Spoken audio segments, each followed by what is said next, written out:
So this morning I'm fortunate enough to be joined by Braun with Raymond James, Kerion Partners, and we're going to discuss paying cash for a home versus mortgage financing. Let's go chat with Austin.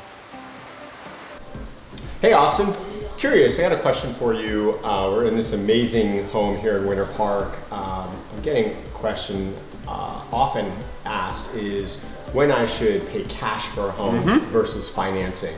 As a well-respected financial advisor, what's your 2 cents on that? Awesome, Barry. First of all, thank you for having me today. There's two main considerations when it comes to whether or not to pay cash or finance a home. The first one would be interest rates, right? Sure. I think you can agree we're in a historically low rate environment.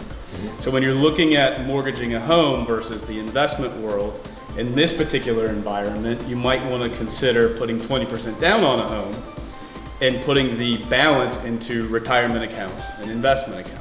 That way, you're kind of leveraging your money. You got some into the house, so you're not paying mortgage insurance, and you also have some money in your investment accounts, hopefully and potentially and historically earning more than you would by necessarily locking the money up into a mortgage, right?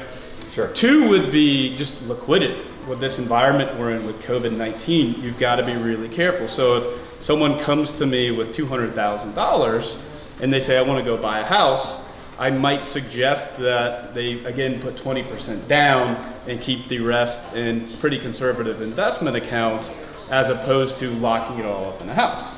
Because if we go back to 2008, 2009, homes became pretty illiquid investments at that point in time. So you've got to be careful right now. And then 3 is a lot less numerical, and it is more so just, it comes down to emotion, right? So for some people, they're gonna sleep better at night knowing their house is paid off, and we can make that happen, right? And then second, there's what I would call a forced savings vehicle.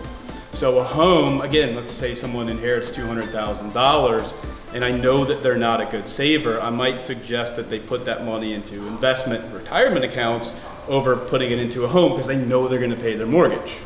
I don't know that they're necessarily gonna continue saving into investment and retirement accounts.